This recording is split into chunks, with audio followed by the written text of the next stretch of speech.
9వ తరగతి తెలుగు పద్యభాగం 5వ పాఠం స్నేహం.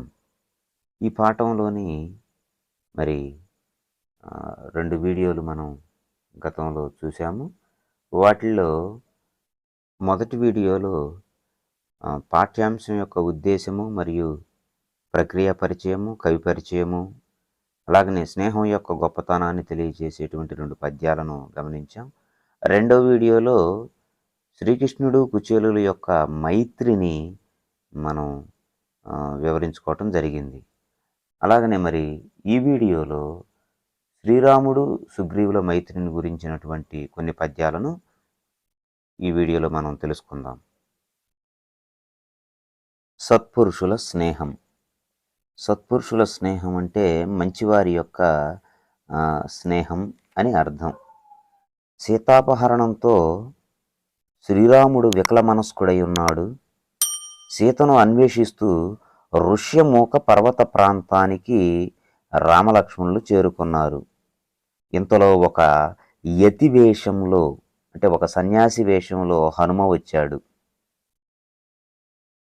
తనను సుగ్రీవుడు పంపాడంటూ ఇలా చెప్పాడు. సుగ్రీవుని యొక్క మంత్రి హనుమంతుడు సీతారామ లక్ష్మణుల దగ్గరకు ఒక యతివేషంలో వచ్చి తనను సుగ్రీవుడు పంపాడు అని ఇలా తెలియచేస్తున్నాడు. హనుమంతుడు రామలక్ష్మణులతో అంటున్నటువంటి మాటలివి. ఈ పద్యాన్ని గమనిద్దాం. మీతో సఖ్యము చేయగా శ్రేతోగతి అతడు వాంఛ చేయుచునుండెన్. మీతో సఖ్యము చేయగా శ్రేతోగతి అతడు వాంఛ చేయుచునుండెన్. నా తోడ వార్తనం పెను వే తెలియగ మిమ్ము చలిత వేషము తోడన్. నా తోడ వార్తనం పెను వే తెలియగ మిమ్ము చలిత వేషము తోడన్. మీతో సఖ్యము చేయగా శ్రేతోగతి అతడు వాంఛ చేయుచునుండెన్. మీతో సఖ్యము అంటే స్నేహము అని అర్థం. సఖ్యము అంటే స్నేహం. మీతో సఖ్యము చేయగా, మీతో అంటే ఎవరు? రామలక్ష్మణులు. ఆ మార్గం గుండా సీతాన్వేషణ చేస్తూ వస్తున్నటువంటి రామలక్ష్మణుల దగ్గరకు ఋష్యమూక పర్వతం మీద నుంచి మరి దూరం నుంచి సుగ్రీవుడు చూసి, ఓ హనుమ, మా అన్నయ్యనటువంటి వాలి పంపగా వస్తున్నటువంటి వీరులై ఉంటారు, వారెవరో కనుక్కోనరా అని హనుమంతుడిని పంపించినప్పుడు హనుమంతుడు శ్రీరామ లక్ష్మణుల దగ్గరకు వచ్చి తెలియజేస్తున్న మాట, ఓ వీరి పేర్లు కూడా హనుమంతుడికి తెలియదు. ఓ వీరులారా, మీతో సఖ్యము చేయగా, మీతో స్నేహం చేయటానికి శ్రేతోగతి అతడు వాంఛ చేయుచునుండెన్.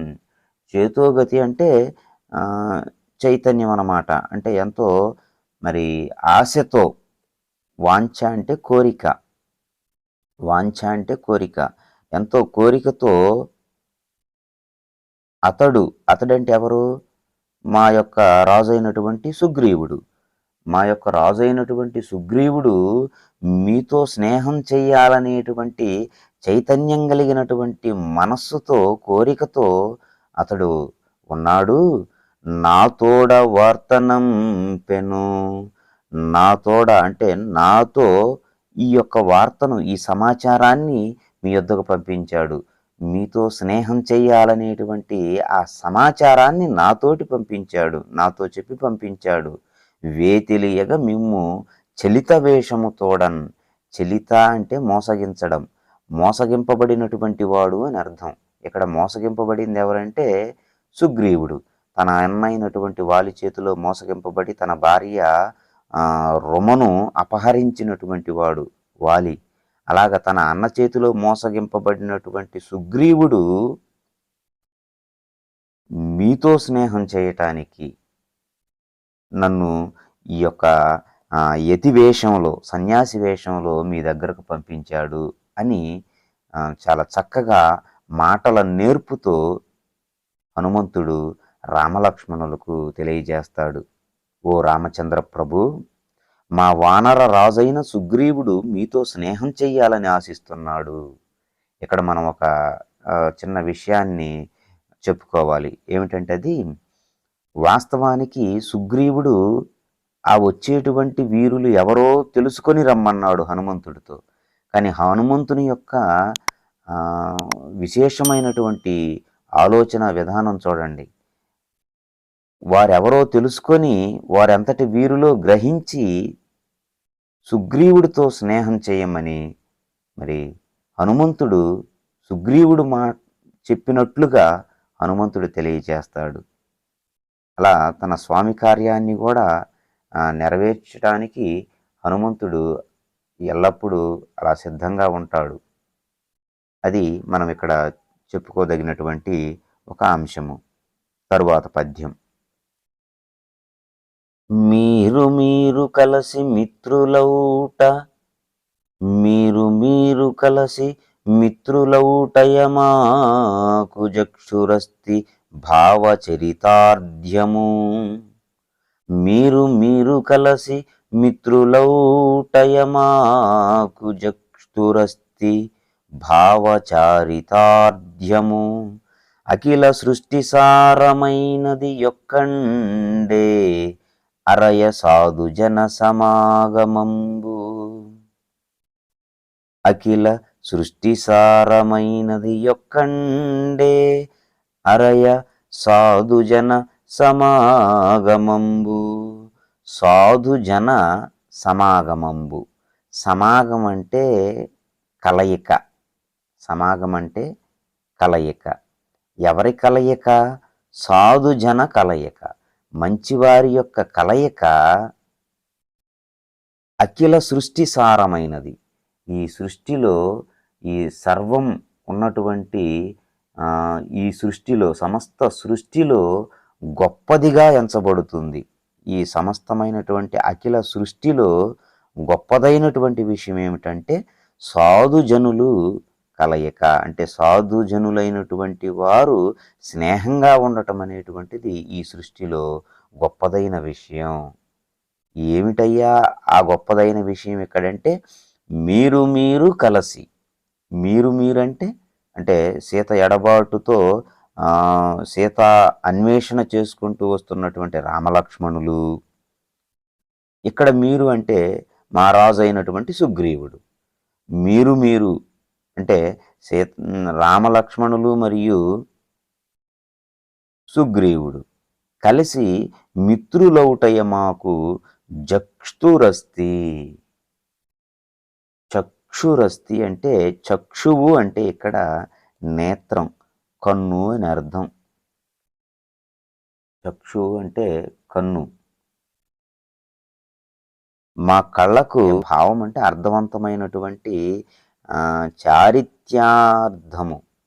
చారిత్యార్థము అంటే చరితార్థమైనది, సార్థకమైనది అని అర్థం. మీరు మీరు కలిసి మిత్రులవుట మా కళ్ళకు ఎంతో ఆనందాన్ని మరియు చరితార్థతను పొందగలిగినటువంటి విషయము. మరియు ఈ సర్వసృష్టిలో సారవంతమైనటువంటిది, ఈ సర్వసృష్టిలో గొప్పదైనటువంటి విషయం ఏమిటంటే మంచివారు స్నేహాన్ని పొందటం, మంచి జనులు స్నేహితులవటం అనేటువంటిది. సాధుజన సంగమంబు ఈ అఖిల సృష్టిలో గొప్పదైన విషయము. కాబట్టి ఓ శ్రీరామ, మీరు మా రాజైనటువంటి సుగ్రీవులు చక్కగా మిత్రులైనట్లయితే మంచి కార్యాలు సిద్ధిస్తాయి. మహాపరాక్రమవంతులైన మీరు సర్వసమర్థుడైనటువంటి మా వానరరాజు సుగ్రీవుడు స్నేహితులైతే మాకు సమస్త లోకానికి అధిక సంతోషంతో పాటు లాభం చేకూర్చుతుంది అని చెప్పి హనుమంతుడు సుగ్రీవునితో రామలక్ష్మణుల సమాగమం ఏర్పాటు చేశాడు. వారిద్దరూ కలిసి స్నేహితులు అవ్వటానికి మార్గాన్ని సుగమం చేసినవాడు హనుమంతుడు. వారు అగ్నిసాక్షిగా మిత్రులై ఈ విధంగా ప్రతిజ్ఞ చేశారు. ఇక్కడ ఇవ్వబడినటువంటి పద్యాన్ని మనం తెలుసుకుందాం. ఇక్కడ ఒక విశేషం ఏంటంటే ఈ పద్యము మధ్యాక్కర అనేటువంటి ఛందస్సుకు చెందినటువంటి పద్యము. మధ్యాక్కర ఛందస్సు అంటారు. నన్నయ్య అధికంగా ఉపయోగించినటువంటి ఛందస్సు అన్నమాట. మరి రెండవ తరగతి నుంచి లేదా ఒకటవ తరగతి నుంచి ఉన్నటువంటి 10వ తరగతి వరకు ఏ పాఠ్య పుస్తకంలో ఇంతవరకు ఇటు ఛందస్సుకు సంబంధించింది ఇవ్వలేదు. దీనికి సంబంధించినటువంటి పద్య లక్షణాలను మనం తరువాత తెలుసుకుందాం అండి. అయితే సంక్షిప్తంగా తెలుసుకోవాలంటే మరి 2 ఇంద్రగణాలు, ఒక సూర్యగణం మరియు 2 ఇంద్రగణాలు, ఒక సూర్యగణం. ఇవి ఇందులో వచ్చేటువంటి ప్రతిపాదనలో వచ్చేవి. 2 ఇంద్రగణాలు, ఒక సూర్యగణం, మళ్ళీ 2 ఇంద్రగణాలు, ఒక సూర్యగణం వస్తుంది. అలాంటి ఛందస్సును మనం తర్వాత ఇంకొకసారి పరిచయం చేసుకుందాం అండి. ఈ పద్యాన్ని ఒకసారి జాగ్రత్తగా గమనిద్దాం అండి. ఈ పద్యాన్ని శ్రీరాముడు మరియు సుగ్రీవుడు అగ్నిసాక్షిగా మిత్రులైనప్పుడు ఒకరినొకరు ప్రతిజ్ఞ చేసుకుంటున్నటువంటి పద్యం ఇది. పాడుకుందాం అండి ఈ పద్యాన్ని. ఈ మేని లోపల ప్రాణమెన్నాళ్ళు ఎసలారుచుండు, నీ మైత్రి అన్నాళ్ళు నాకు నిరుపాయ నిర్నిద్రమొప్పు. ఈ మేని లోపల ప్రాణమెన్నాళ్ళు ఎసలారుచుండు, నీ మైత్రి అన్నాళ్ళు నాకు నిరపాయ నిర్నిద్రమొప్పు.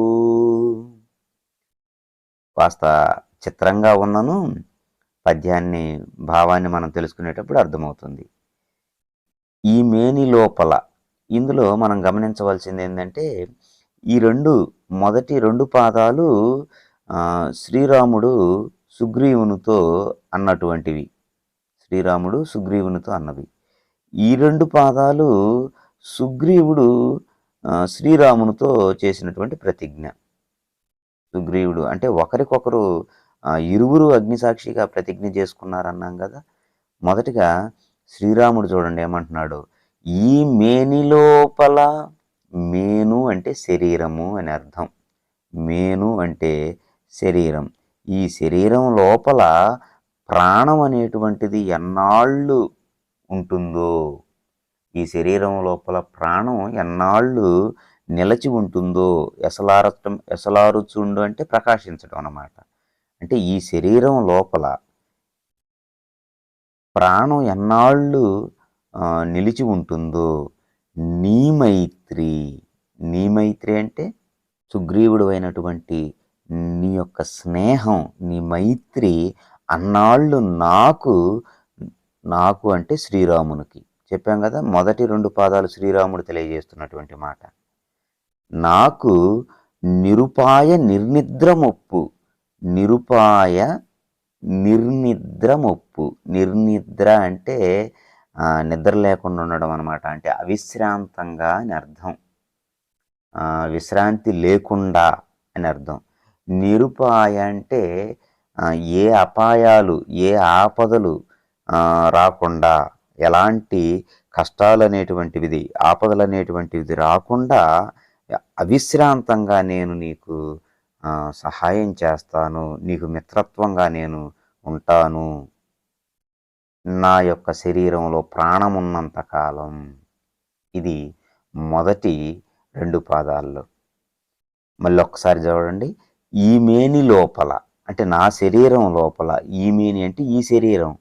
నా యొక్క శరీరం లోపల ప్రాణం ఎన్నాళ్ళు ఎసలారుచుండు, ఎన్నాళ్ళైతే ప్రకాశిస్తూ ఉంటుందో నీ మైత్రి అన్నాళ్ళు నాకు నిరుపాయ నిర్నిద్రమొప్పు. నాకు విశ్రాంతి లేకుండా, నీకు ఏ విధమైనటువంటి ఆపదలు రాకుండా నేను ఈ శరీరం లోపల ప్రాణం ఉన్నంతకాలం స్నేహబంధానికి విలువిస్తాను అని ప్రతిజ్ఞ చేస్తున్నాను అని శ్రీరాముడంటే అదే ప్రతిజ్ఞను మళ్ళా ఈ మేని లోపల ప్రాణం ఎన్నాళ్ళు ఎసలారుచుండు, నీ మైత్రి అన్నాళ్ళు నాకు అంటే సుగ్రీవుడైనటువంటి నాకు నిరుపాయ నిర్నిద్రమొప్పు. అదే ప్రతిజ్ఞను సుగ్రీవుడు కూడా చేశాడు.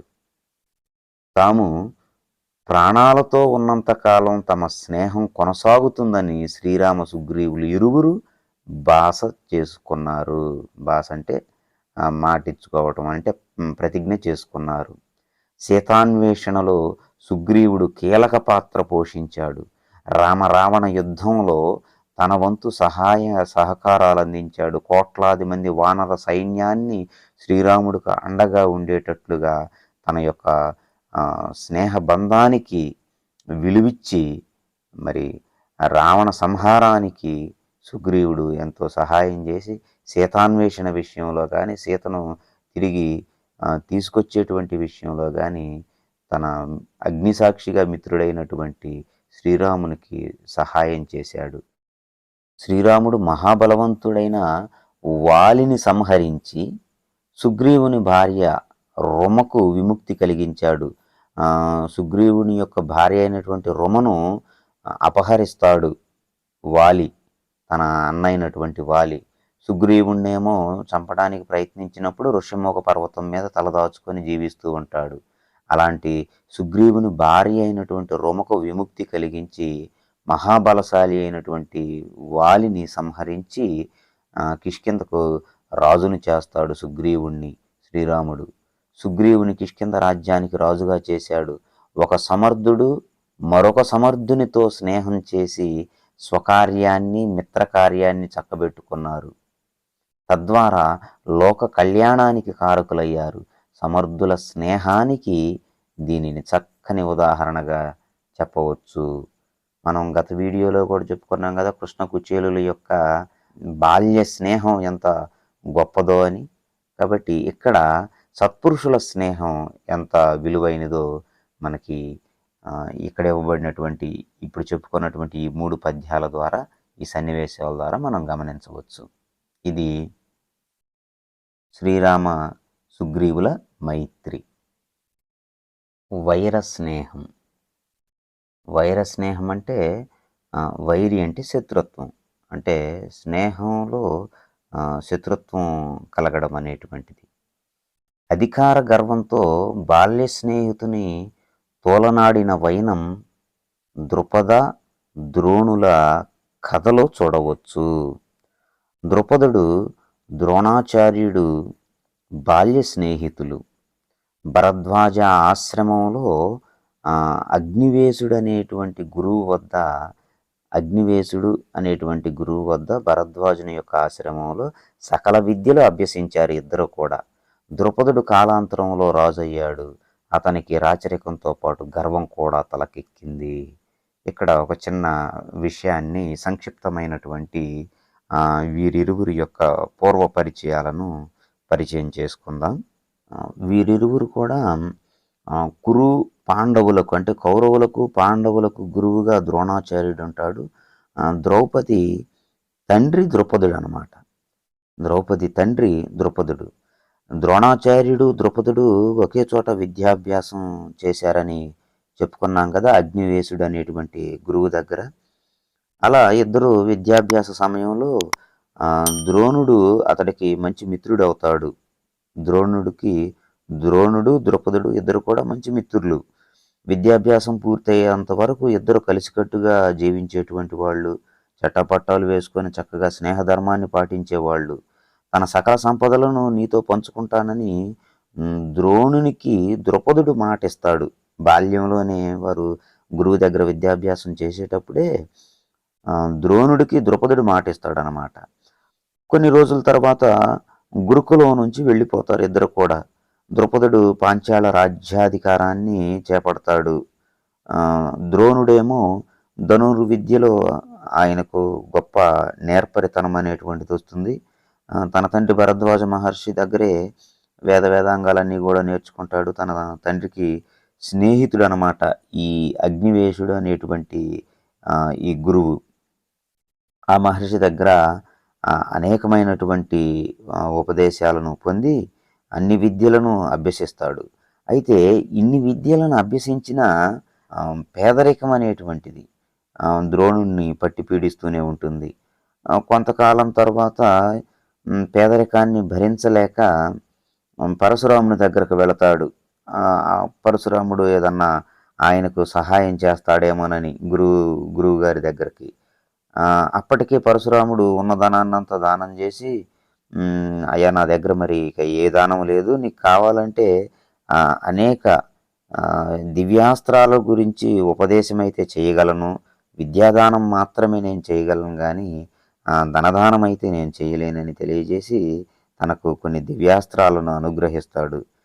అయినా మరి దారిద్ర్యం తీరేటువంటి మార్గం ఇంకా కనిపించక తన బాల్యంలో ద్రౌపదుడు ఇచ్చినటువంటి మాటను గుర్తు తెచ్చుకొని దారిద్ర్యం తీరడం కొరకు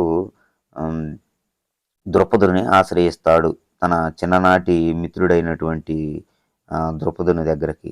ద్రౌపదుడు అప్పటికే పాంచాలి రాజుగా, పాంచాల దేశానికి, ఆ రాజ్యానికి రాజుగా ఉన్నటువంటి ద్రౌపదుని దగ్గరకు వెళ్ళి తాను బాల్యంలో ఇచ్చినటువంటి ఆ మాటను గుర్తు చేసి సహాయం అడుగుదామని బయలుదేరి వెళతాడు. అయితే ద్రౌపదుడు తనను, అంటే తన బాల్య స్నేహితుడైనటువంటి ద్రోణుడును ఏమాత్రం గుర్తించనట్లుగా మరి తోలనాడుతూ ఏమంటున్నాడో చూడండి. అతనికి రాచరికంతో పాటు గర్వం కూడా తలకెక్కింది. కాబట్టి ద్రోణుడు ఉదర పోషణార్థం, అంటే తాను జీవించడానికి కావలసినటువంటి పోషణార్థం పరశురాముని చేరతాడు. ఆయన అనేక శస్త్రవిద్యలు నేర్పాడే తప్ప ధన సాయం చేయలేదు. చివరకు బాల్యమిత్రుడైన ద్రుపదుని చేరాడు. ఆవును దానంగా కోరి వచ్చి ఆవును దానంగా కోరి వచ్చిన తన బాల్యమిత్రుడైన ద్రోణాచార్యుని చూసి ద్రౌపదుడు అహంకారంతో మరి ఏమి తెలియజేశాడో మనకిక్కడ కొన్ని పద్యాలు ఇచ్చారు. వాటిని గురించి ఇప్పుడు మనం తెలుసుకుందాం. మరి సహాయార్థమై వెళ్ళినటువంటి ద్రోణాచార్యుని ద్రౌపదుడు ఈ విధంగా కించపరుస్తూ మాట్లాడుతున్నాడు. ఆ పద్యాన్ని గమనిద్దాం. సమశీల శృతయుతులకు, సమధనవంతులకు, సమసుచారిత్రులకు,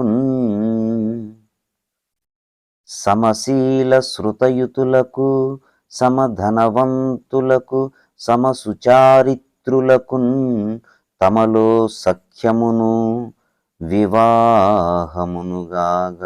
అగునే రెండు అసమానులకు.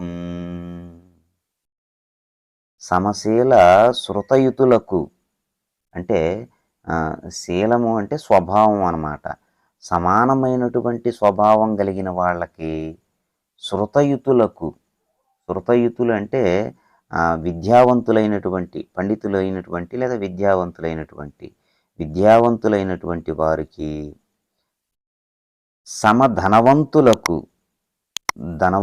సమానమైన ధనవంతులకు, సమ సుచారిత్రులకు అంటే మంచి చరిత్ర కలిగినటువంటి, సమానమైనటువంటి మంచి చరిత్ర కలిగినటువంటి వారికి.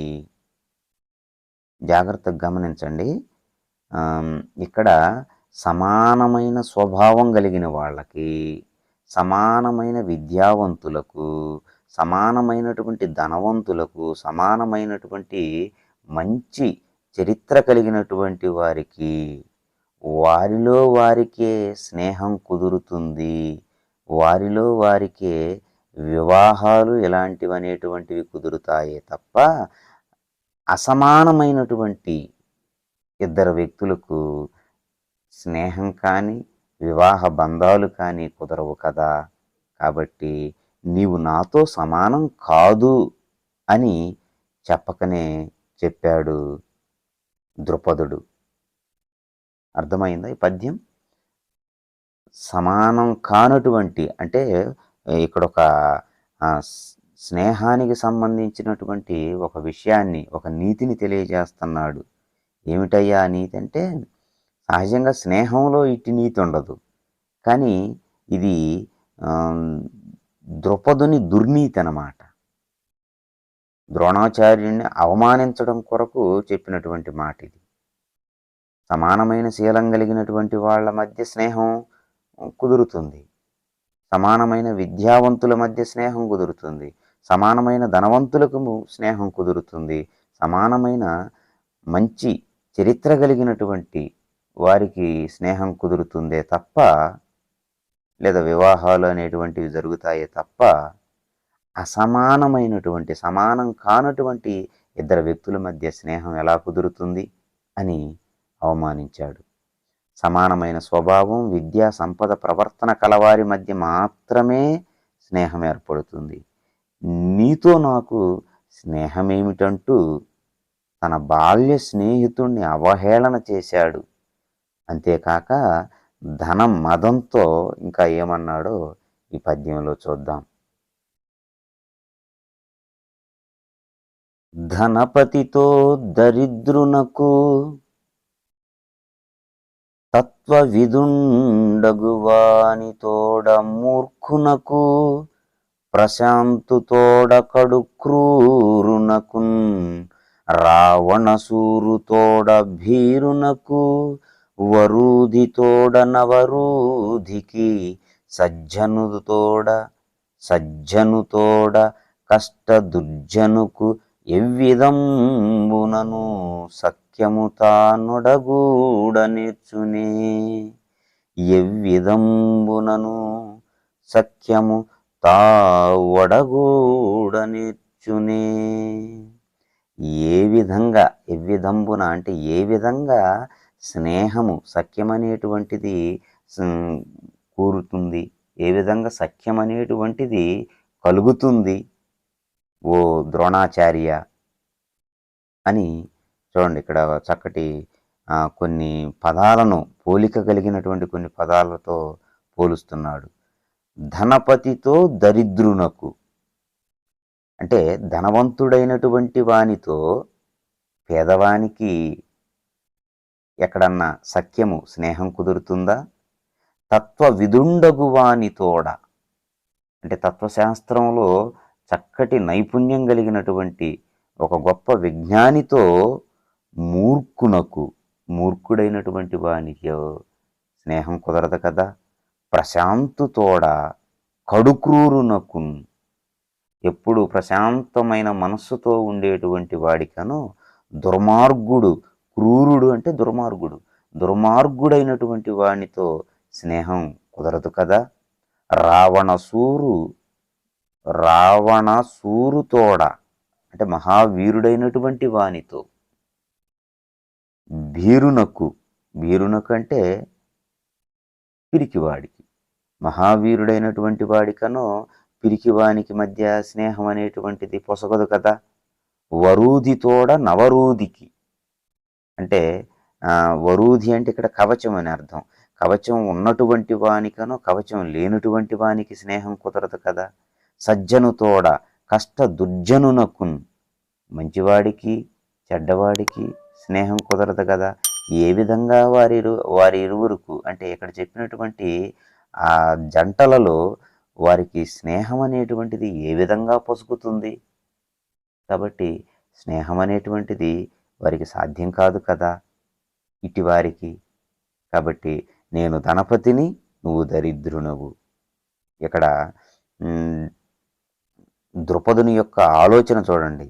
కాబట్టి నాకు నీకు సఖ్యం అనేటువంటిది, స్నేహం అనేటువంటిది పొసగదు అని తన బాల్యమిత్రుణ్ణి అవమానించిన విధానం ఇది ఎంత దుర్భరమో. ధనవంతునితో దరిద్రునికి, జ్ఞానితో మూర్ఖునకు, శాంతంగా ఉండేవానితో క్రూరునికి, వీరునితో పిరికివానికి, కవచం కలవానికి కవచం లేనివానితో, మంచివానికి చెడువానితో ఎప్పటికీ స్నేహం కుదరదని కఠినంగా పలికాడు. ఎవరో? ద్రుపదుడు. దానితో వారి స్నేహం చెదిరి బద్ధ విరోధంగా మారింది. ఆ అవమానాన్ని మరి జీర్ణించుకోలేకపోయాడు ద్రోణాచార్యుడు. అవమాన భారంతో కృంగిపోయిన ద్రోణుడు స్నేహ ధర్మాన్ని పాటించని ద్రుపదుడిని బంధించి పట్టి తెమ్మని తన శిష్యుడైన అర్జునునికి గురుదక్షిణ అడిగాడు. అర్జునుడిని మరి కౌరవులకి పాండవులకి గురువుగా ఉన్నటువంటి అనేక విద్యలను అభ్యసింపజేసినటువంటి ద్రోణాచార్యుడు విద్యలను అభ్యసించిన తర్వాత పాండవ మధ్యముడైనటువంటి విలువిద్యలో నేర్పరి అయినటువంటి అర్జునుడిని కోరతాడు. ఓ అర్జున, గురుదక్షిణగా నాకు నా స్నేహితుడు, నా బాల్య స్నేహితుడు, నన్ను అనేక అవమానాలకు గురి చేసినటువంటి వాడైనటువంటి ద్రుపదుణ్ణి పట్టి తెమ్మని అడిగాడు. స్నేహితులను, స్నేహాన్ని కించపరిచే వారి స్వభావానికి ఇదొక మచ్చు తునక. కాబట్టి ఇట్టి స్నేహాలు కూడా ఈ రోజుల్లో మనకు కనిపిస్తూనే ఉంటాయి. వైర స్నేహం అంటే ఈ విధంగా ఉంటుంది. ద్రుపదుడు, ద్రోణాచార్యుల యొక్క స్నేహాన్ని మనం వైర స్నేహంగా, అంటే విరోధాన్ని కలిగించుకున్నటువంటి స్నేహంగా మనం చెప్పుకోవచ్చు. స్వార్థ స్నేహం అనేటువంటి విభాగంలో ఇక్కడ మనకు ఇద్దరు వ్యక్తులను ఇచ్చాడు. ఇది గమనిద్దాం. దుష్టులతో సహవాసం జీవితాన్ని ఎలా బలి తీసుకుంటుంది అనడానికి కర్ణ, దుర్యోధనుల మైత్రి ఒక నిదర్శనం. దుష్టుల యొక్క స్నేహం, దుష్టులతో స్నేహం చేస్తే మన జీవితాన్ని ఏ విధంగా బలి తీసుకుంటుందో మహాభారతంలో కర్ణుడు మరియు దుర్యోధనుల యొక్క మైత్రిని మనం ఉదాహరణగా చెప్పవచ్చు. కుమారాస్త్ర విద్యా ప్రదర్శన జరుగుతుంది. జరుగుతూ ఉంది. కర్ణుడు అసమాన శౌర్యాన్ని ప్రదర్శించాడు. అది దుర్యోధనుని మనస్సులో స్నేహ బీజాలు నాటింది. కర్ణుని అవమానిస్తుంటే దుర్యోధనుడు తట్టుకోలేకపోయాడు. మనకి దానవీర సూరకర్ణ అనేటువంటి చిత్రంలో కూడా మనకు అది కనిపిస్తూ ఉంటుంది. కర్ణుణ్ణి అవమానించినప్పుడు క్షాత్ర పరీక్షయ, క్షత్రియ పరీక్షయ అని చెప్పి దుర్యోధనుడు తన తాత అయినటువంటి వ్యక్తిని అడుగుతూ, మరి ఆ సందర్భంలో అందరి మధ్య దుర్యోధనుడు కర్ణునికి రాజ్య భాగాన్ని కొంత ఇచ్చి అతన్ని చెబుతాడు కదా, భైరవ సామ్రాజ్యంలో సస్యశ్యామలమై సంపద విరాజితమై వెలుగొందు అంగరాజ్యమునకు ఇప్పుడే ఇతన్ని మూర్ధాభిషిక్తుని గావించుచున్నానంటాడు. అలా రాజుగా నియమించాడు కర్ణుణ్ణి. తన కుటిల బుద్ధిని ప్రదర్శించడానికి, తన పంతాన్ని నెగ్గించుకోవడానికి వీరుడైన స్నేహితుడు దొరికాడని భావించాడు. అంటే ఇందులో స్వార్థం ఉంది. అందుకే స్వార్థ స్నేహం అనేటువంటి విభాగంలో వీరిరువురిని ఇవ్వటం జరిగింది. దుర్యోధనుడి యొక్క స్వార్థ బుద్ధి ఇందులో ఉంది. వీరుడైనటువంటి కర్ణుడు తనకు మిత్రుడైతే తనకు సహాయపడగలడని దుర్యోధనుని యొక్క స్వార్థ బుద్ధి. స్వార్థంతో కర్ణుని అంగరాజ్యానికి రాజుగా చేశాడు. దానికి కృతజ్ఞతగా మరి అందరి మధ్య అవమానించి అవమానాలు పాలైనటువంటి కర్ణుడు తనను రాజుగా, అంగరాజ్యానికి రాజుగా నియమించేసరికి తన జీవితాంతం కృతజ్ఞుడనై జీవిస్తానని ప్రతినబూనుతాడు కర్ణుడు అని ఆ ప్రతినబూనినటువంటి సందర్భాన్ని మనకి ఇక్కడ పద్య రూపంలో ఇవ్వటం జరిగింది. దీనిని ఇప్పుడు మనం పాడుకుందాండి. బృహదబ్ధి మేఖలాఖిల మహీతల క్షత్రవర సమక్షమున, బృహదబ్ధి మేఖలాఖిల మహీతల క్షత్రవర సమక్షమున, మహామహిమాన్వితునిగా నన్నును మహీసుగా చేసితి అతి సమర్థత వెలయన్. బృహత్ అంటే గొప్ప అని అర్థం. బృహత్ కార్యం అంటాం కదా, అంటే గొప్పది, పెద్దది అని అర్థం. పెద్దదైనటువంటి అబ్ది, అబ్ది అంటే సముద్రం, అబ్ది అంటే సముద్రం అని అర్థం. బృహత్ అబ్ది అంటే పెద్దదైనటువంటి సముద్రం. మేఖల, మేఖల అఖిల. మేఖల అంటే మొలనూలు, అంటే నడుముకు చుట్టినటువంటి వస్త్రం లేదా మొల తాడు అని అంటుంటాం కదా, అలాంటి మొలనూలుగా కలిగినటువంటి అనంతమైనటువంటి మహీతల, మహి అంటే భూమి, ఈ భూమండలంలో క్షత్రవర, క్షత్రియులైనటువంటి అంటే రాజులైనటువంటి, వర అంటే శ్రేష్ఠులు, రాజుల శ్రేష్ఠులు అంటే రాజశ్రేష్ఠులు సమక్షమున వారి ఎదుట మహామహిమాన్వితునిగా నన్నును మహీసుగా చేసితి. మహిమాన్వితునిగా, ఒక గొప్ప వ్యక్తిగా నన్ను ఒక రాజుగా నీవు నియమించావు. నా యొక్క సామర్థ్యం ఈ లోకంలో ప్రకాశించేటట్లుగా, ఈ లోకానికి తెలిసేటట్లుగా గొప్ప రాజుల యొక్క సమూహం ఎదుట నన్ను రాజుగా నియమించావు. ఇక్కడ ఒక చక్కటి పోలిక చెబుతున్నాడు ఈ 2 పాదాల్లో, మొదటి 2 పాదాలు. ఇది తెలుసుకుంటే పద్యభావం అర్థమవుతుంది. బృహదబ్ది మేఖలాఖిల మహీతల అన్నాడు కదా. మహీతలం అంటే భూమండలం అని అర్థం. ఈ భూమండలం ఎలాంటిదయ్యా అంటే బృహదబ్ది అంటే గొప్పదైనటువంటి, పెద్దదైనటువంటి సముద్రము ఈ భూమండలానికి మొలనూలుగా ఉన్నది అని అంటాడు. అంటే రామాయణంలో హనుమంతుడు సముద్రాన్ని లంఘించేటువంటి సందర్భంలో రామాభ్యుదయమైనటువంటి కావ్యంలో అయ్యలరాజు రామభద్రుడు వర్ణించిన వర్ణన కూడా ఈ విధంగానే ఉంటుంది. భూమి మీద ఉన్నటువంటి సముద్ర జలాన్ని భూమాత నడుముకు కట్టిన వస్త్రంతో పోలుస్తాడు. అదే వర్ణన ఇక్కడ. మహాసముద్రము ఈ సమస్తమైనటువంటి భూమండలానికి మొలనూలుగా కలిగినటువంటిది. అలాంటి మొలనూలుగా కలిగినటువంటి ఈ భూమండలం మీద శ్రేష్ఠులైన రాజుల సమక్షము ముందు నన్ను గొప్పవాణిగా చేసి రాజునుగా నియమించి నా సమర్థతను, నా ప్రతిభను, నా సామర్థ్యాన్ని ఈ లోకం తెలుసుకునేటట్లుగా చేశావు. ఓ మహారాజా, ఓ దుర్యోధన మహారాజా, నేను నా జన్మ పర్యంతరము నీకు కృతజ్ఞుడనై మిత్రుడనై జీవిస్తాను అని పద్యభావం. సమస్త భూమండలంలోని రాజుల సమక్షంలో నన్నెంతో గౌరవించి రాజుగా చేశావు. దీనికి ప్రతిగా నేనేమి చేయాలో చెప్పు అని కర్ణుడు దుర్యోధనుని అడిగాడు. అప్పుడు దుర్యోధనుడు కలకాలం నీ స్నేహం కావాలన్నాడు. ఆయనకు పట్టాభిషేకం చేసినప్పుడు ఇచ్చిన మాటకు కట్టుబడి అంతరాత్మ హెచ్చరిస్తున్నప్పటికీ కర్ణుడు దుర్యోధనునితో చిలిమి చేశాడు. దుష్ట చతుష్టయంలో ఆ స్నేహితులు ప్రధాన పాత్ర వహించారు. మహాభారతంలో దుష్ట చతుష్టయంగా అంటే నలుగురు అన్నమాట. దుర్యోధనుడు తమ్ముడు దుశ్శాసనుడు, దుర్యోధనుడు తమ్ముడు దుశ్శాసనుడు, వారి మామ శకునుడు, అలాగనే కర్ణుడు. ఈ నలుగురిని దుష్ట చతుష్టయం అంటారు. ఆ దుష్ట చతుష్టయంలో స్నేహితులు ప్రధాన పాత్ర వహించారు. వీరిరువురు కూడా, అంటే దుర్యోధనుడు, కర్ణుడు. దానత్వంలో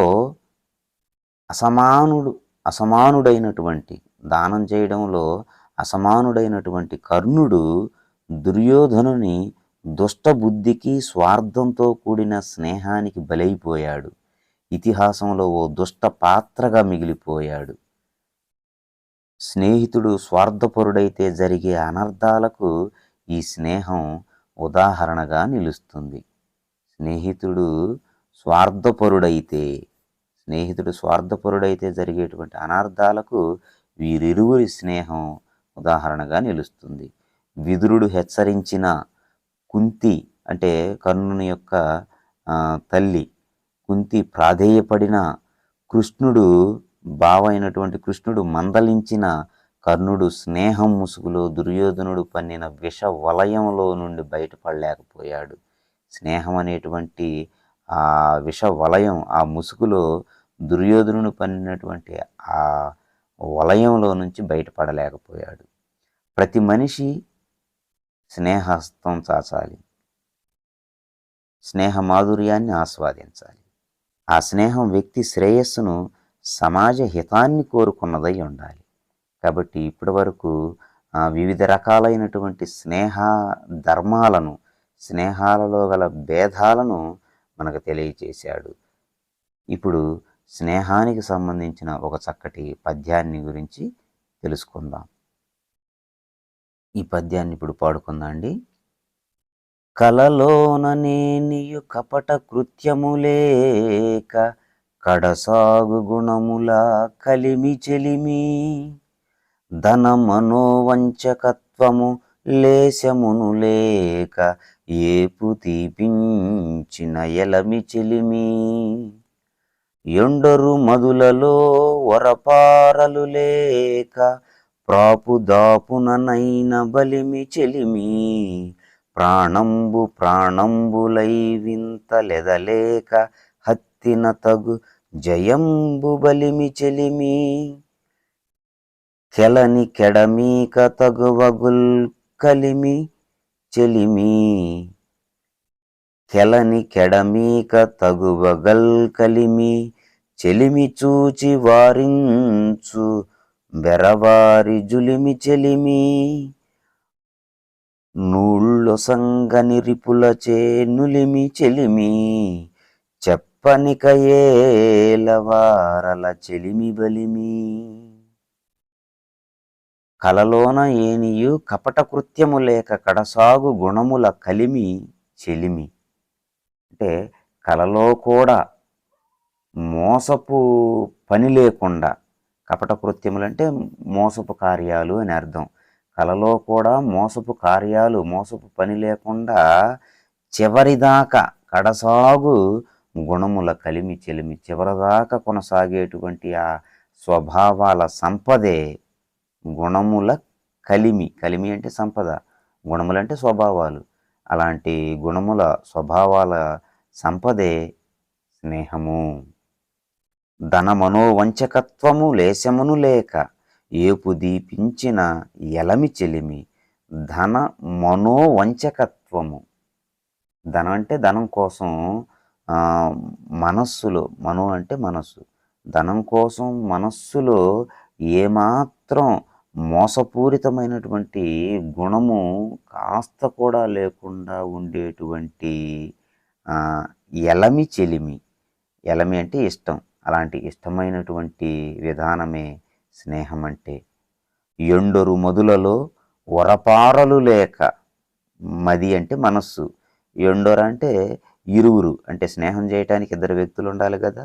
ఆ ఇద్దరు అంటే ఆ ఇరువురు యొక్క మనస్సులలో వరపారలు లేక, వరపారలు అంటే అరమరికలు అంటాం, అంటే ఏ విభేదాలు లేకుండా, ఎలాంటి భేదాభిప్రాయాలు లేకుండా ప్రాపు దాపుననైన బలిమి చెలిమి. ప్రాపు అంటే రక్షణ, ఆశ్రయం అన్నమాట. అలాంటి ఆశ్రయం చాటున కూడా బలాన్ని కలిగించేటువంటిదే చెలిమి. ప్రాణంబులై వింతలెదలేక హత్తిన తగు జయం బలిమి చెలిమి. అంటే ప్రాణం అంటే జీవం, జీవానికి జీవమై ఆశ్చర్యాలనేటువంటిది ఏమాత్రం, వింతలనేటువంటిది ఏమాత్రం లేకుండా, మనస్సులో లేకుండా తగినటువంటి విజయాన్ని అనుగ్రహించేటువంటిదే స్నేహము. కెలని కెడమీక తగవగుల్ కలిమి. అంటే కెలని అంటే పార్శ్వం, భాగం అన్నమాట. అంటే ఒకవైపు మాత్రమే చోటివ్వకుండా, కెలని కెడమీక తగువగల్ కలిమి, ఒకవైపు మాత్రమే చోటివ్వకుండా ఉండేటువంటిది. చెలమి చూచి వారించు బెరవారి జులిమి చెలిమి. అంటే కలిమి అంటే ఇక్కడ సంపద అని అర్థం. ఇక్కడ జులిమి అంటే దౌర్జన్యం అంటారు. అలాంటి దౌర్జన్యాన్ని చూసి వారిస్తుంది, అంటే దౌర్జన్యాన్ని నివారించేటువంటిది స్నేహము. నూళ్ళొసంగని రిపులచే, రిపులు అంటే శత్రువులు, నూళ్ళొసంగని రిపులచే నులిమి చెలిమి. అంటే శత్రువులను కూడా పెళ్ళగించేది, శత్రువుల చేతలను పెళ్ళగించేటువంటి నులిమి అంటే పెళ్ళగించడం, అంటే పెకిలించి వేయడం, తీసివేయటం. శత్రువుల చేతలను కూడా పెళ్ళగించేటువంటి స్వభావం కలిగినటువంటిది స్నేహము. చెప్పనిక నేలవారల చెలిమి బలిమి. అలాంటి స్నేహాన్ని, అలాంటి స్నేహ బలాన్ని ఇంకా చెప్పటం ఎందుకు, ఎంతో గొప్పది, విలువైనది అని అర్థం. ఈ శీర్షపద్యాన్ని ప్రతి పదాన్ని వివరించుకుంటే మరి ఈ పద్యమే అధిక సమయం, అంటే సుమారుగా 30 నిమిషాలు 40 నిమిషాలు పట్టేటువంటిది. కాకుంటే సంక్షిప్తంగా తెలియచేశాను. అర్థం చేసుకుంటారని ఆశిస్తున్నాను. ఈ పద్యాన్ని రాసినటువంటి కవి అన్నయ్య కవి. ఈయన రచించిన సుదక్షిణా పరిణయం అనేటువంటి ఆ గ్రంథంలో కలలో కూడా ఎటువంటి మోసం తలపెట్టకుండా చిట్ట చివరి దాకా పయనించే మంచి గుణాల మేలి కలయిక స్నేహం. మిత్రుని కోసం ధనాన్ని వదులుకోవడానికి, కోరికలను అదుపులో ఉంచుకోవడానికి కొంచెమైనా సందేహం చూపనిదే నిజమైన స్నేహం. ఇద్దరి మనస్సులలో ఎటువంటి అరమరికలు లేకుండా అభిమానాన్ని పెంచే బలమైన ఆయుధమే స్నేహం. ప్రాణానికి ప్రాణమై కొద్దిపాటి ఎడబాటు కూడా లేకుండా హృదయానికి హత్తుకునే ఆత్మీయ భావనే స్నేహం. ఇలాంటి స్నేహం పంచడానికి, పొందడానికి ప్రతి ఒక్కరూ ప్రయత్నం చేయాలి అనేటువంటి అర్థంలో మరి అన్నయ్య కవి, తెనాలి అన్నయ్య కవి సుదక్షిణా పరిణయం అనేటువంటి గ్రంథంలో స్నేహాన్ని గూర్చినటువంటి భావం కలిగిన ఈ పద్యం అన్నమాట. ఇతరులకు అవకాశం ఇవ్వకుండా తమ మధ్య ఉన్న తగువులు నివారించే శక్తి గలది చెలిమి. స్నేహితులను నశింపచేసే అజేయ శక్తి స్నేహం. కాబట్టి స్నేహితుని ఎంపిక చేసుకోవడంలోనే జాగరూకులై ఉండాలి. స్నేహితుడిని ఎంచుకోవడంలోనే మనం చాలా యుక్తిగా, తెలివిగా ఉండాలి. విజ్ఞత ప్రదర్శించాలి. సన్మార్గం వైపు నడిపించగలరని నమ్మిన వారితో స్నేహం పెంచుకోవాలి. దానికి అనేక ఉదాహరణలు ఈ పాఠ్యాంశంలో మనకి ఇవ్వటం జరిగింది. మైత్రి మాధుర్యాన్ని పంచుకోవాలి. సుఖమయ జీవితాన్ని కొనసాగించాలి. తద్వారా వ్యక్తి అభివృద్ధితో పాటు సమాజ అభివృద్ధి కూడా జరుగుతుంది. కాబట్టి మనం ఎంచుకునేటువంటి స్నేహితులు ఎవరు, ఎలాంటి వారు అనే దాన్ని బట్టి మన జీవనం కూడా, మన జీవితం అనేటువంటిది కూడా అనేక మలుపులు తిరుగుతుంది. అంటే ఒక వ్యక్తి జీవితంలో స్నేహితుని యొక్క విలువ అలాంటిది. కాబట్టి మంచి స్నేహితులను ఎంచుకొని మంచి మార్గాన పయనించాలి. లోకంలో ఒక సామెత కూడా ఉంది, నీ స్నేహితులు ఎవరో చెప్పు, నీవెలాంటి వారివో నేను చెబుతాను అని. అంటే మనం ఎంచుకున్నటువంటి స్నేహితులను బట్టే మన యొక్క వ్యక్తిత్వం కూడా తెలియబడుతుందని దాని ఉద్దేశం. కాబట్టి మంచి స్నేహితులను ఎంచుకొని మంచి మార్గంలో నడిచి వ్యక్తిగత అభివృద్ధితో పాటు సమాజ అభివృద్ధికి కూడా మరి పాటుపడతారని ఈ చక్కటి పాఠాన్ని మీకు ఇవ్వటం జరిగింది. తర్వాత వీడియోలో మనం భాషాంశాలను గురించి తెలుసుకుందాం.